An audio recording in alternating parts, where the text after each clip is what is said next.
second grade this week.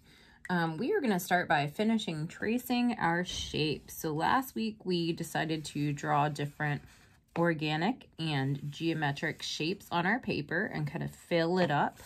Today we are finishing tracing, or starting to trace if you have not finished that yet. And then we are coloring our shapes and our background in.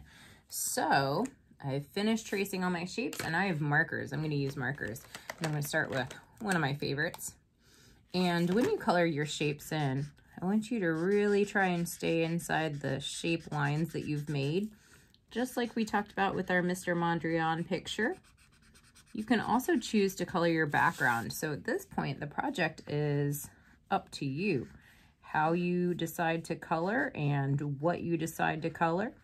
And what you decide to leave white is your choice as the artist. So I love color. I love lots of color, which might explain why I became an art teacher.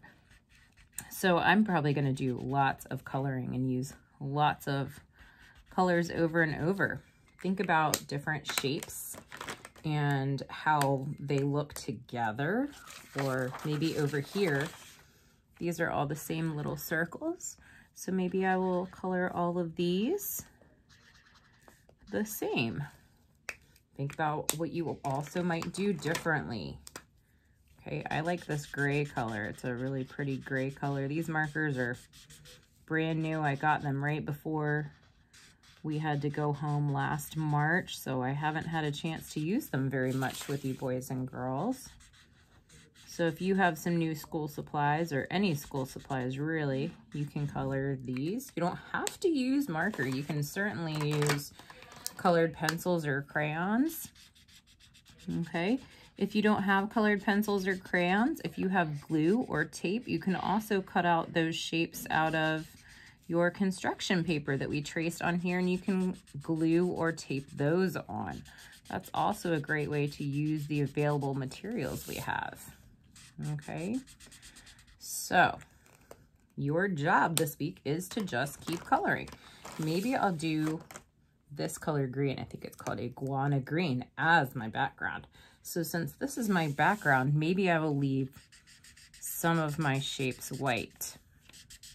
Okay, so maybe I'll leave this square white, which means I will not color inside of it. All right, I'm gonna also remember to use my placemat so that if I go off my paper on the edge here, I'm not coloring on my work surface or work area. Remember how to use your markers. You go small and slow, not big and fast. We don't want to run off our space or run off the road. If your hand gets tired, you can certainly come back to this later when you have a chance. You don't have to do this all at once. I think coloring is one of the most relaxing things we can do. They make coloring books for grown-ups now, because we now know how relaxing and peaceful coloring is. Now, if you're squeezing the crayon and holding it on and trying to rush, it might not be relaxing. But if you slow down and take your time, it should be. I think this looks like grass when it's mowed. So see if you can use your imagination a little bit on your picture. Maybe this is a lake. Maybe I should color that blue too. Maybe this is like looking down at a lake. Ooh, maybe this is dirt. Maybe I'll color that part brown.